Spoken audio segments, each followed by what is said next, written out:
MTV news Kannada ವಾಹಿನಿಗೆ ಸ್ವಾಗತ. Bus ನಿಲುಗಡೆಗಾಗಿ ಮನವಿ ನೀಡಿ 6 ತಿಂಗಳು ಕಳೆದು ಕೂಡ ಯಾವುದೇ ಪ್ರತಿಕ್ರಿಯೆ ಕೊಡದ ಸಾರಿಗೆ ವ್ಯವಸ್ಥಾಪಕರು ಹಾಗೂ ಕೆಎಸ್ಆರ್ಟಿಸಿ ಸಿಬ್ಬಂದಿಗಳ ವಿರುದ್ಧ ವಿದ್ಯಾರ್ಥಿಗಳು ದಿಢೀರ್ ಪ್ರತಿಭಟನೆ ಮಾಡಿದ್ದಾರೆ.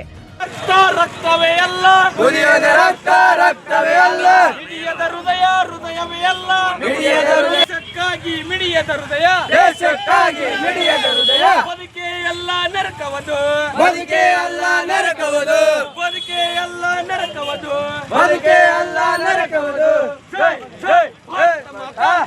ಜೈ ಭಾರತ ಮಾತಾ, ಜೈ ಜೈ ಜೈ ಭಾರತ ಮಾತಾ, ಜೈ ಜೈ ಜೈ ಜೈ ಭಾರತ ಮಾತಾ, ಜೈ ಜೈ ಎಬಿವಿಪಿ, ಜೈ ಜೈ ಎಬಿವಿಪಿ, ಜೈ ಜೈ ಜೈ ಜೈ ಎಬಿವಿಪಿ.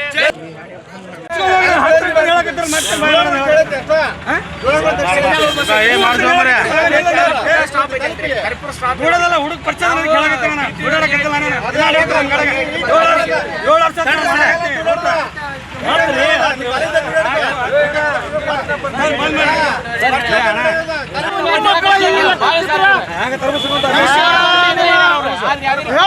ವಿದ್ಯಾರ್ಥಿಗಳು ಹಿಂಗಾಗ್ತದೆ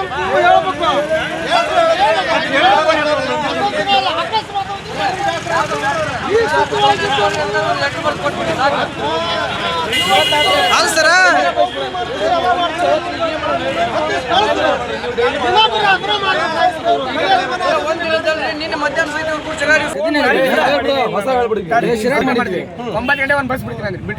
ಬಸ್ಸಿನ ಸಂಬಂಧ ಅದಕ್ಕೆ ಬರ್ತೇವೆ. 9:00ಗೆ ಬ್ಯಾಟಿ ಮಾಡ್ಕೊಂಡ್ಬಿಡ್ತೇವೆ. ಚಲೋ ಆಗೈತಿ. ನಾದಿಗಡಿ 4:00 ಬಂದ್ಬಿಡ್ತೀವಿ ಅಂದ್ರೆ ಬಿಟ್ರೆ ಮಕ್ಕಳು 4 ಬರೀ ಆಗೈತ್ರಿ ಸರ್. ನೀವು ಬರ್ಕೊಡ್ರಿ ಸರ್, ಚಲೋ ಮಾಡ್ಕೊಡ್ತೀರ ಅಂತಂದ್ರೆ ಅದು ನಿಮ್ಮನ್ನೆಲ್ಲ ಕರೆಸಿ ಮಾಡಿಕೊಟ್ಟಿವಿ. ಫೋನ್ ಮಾಡ್ಬೇಕಲ್ಲ, ಈಗ ನಿಮ್ಮ ಗಮನಕ್ಕೆ ಬರ್ಬೇಕಂದ್ರೆ ಏನ್ ಮಾಡ್ಬೇಕು ನಾವು?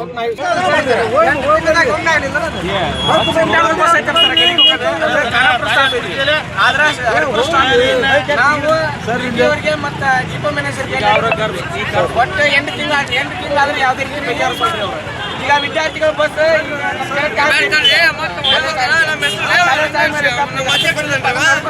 ಈಗ ಗಾಡಿ ಹೋಗಿ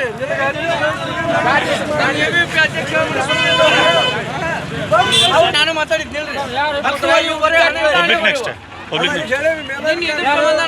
ತಾಲೂಕಿನ ಹರಿಪುರ ಗ್ರಾಮದಲ್ಲಿ ಕಾಲೇಜು ಇರೋದ್ರಿಂದಾಗಿ ವಿದ್ಯಾರ್ಥಿಗಳು ನಮಗೆ ಹರಿಪುರಕ್ಕೆ ಬಸ್ ನಿಲ್ಲಿಸಿ ಅಂತ ಸಾರಿಗೆ ವ್ಯವಸ್ಥಾಪಕರಿಗೆ ಹಲವಾರು ಬಾರಿ ಮನವಿ ಕೊಟ್ಟು ಕೂಡ ಸಿಂಗಟಾಲೂರು ಟು ಗದಗ ಹೋಗುವ ಬಸ್ ಹರಿಪುರದಲ್ಲಿ ನಿಲ್ಲಿಸುವುದಿಲ್ಲ ಅಂದಿದ್ದಕ್ಕೆ ವಿದ್ಯಾರ್ಥಿಗಳ ಪಟ್ಟಣದ ಕೇಂದ್ರ ಬಸ್ ನಿಲ್ದಾಣದಲ್ಲಿ ಬಸ್ ತಡೆದು ಪ್ರತಿಭಟನೆ ಮಾಡಲಾಗಿದೆ. ತಾಜಾ ಸುದ್ದಿಗಾಗಿ ಎಂಟಿವಿ ನ್ಯೂಸ್ 24x7ಗೆ ಸಬ್ಸ್ಕ್ರೈಬ್ ಮಾಡಿ ಮತ್ತು ಬೆಲ್ ಐಕಾನ್ ಅನ್ನು ಒತ್ತಿ. ತಪ್ಪದೇ ಲಿಂಕ್ ಶೇರ್ ಮಾಡಿ.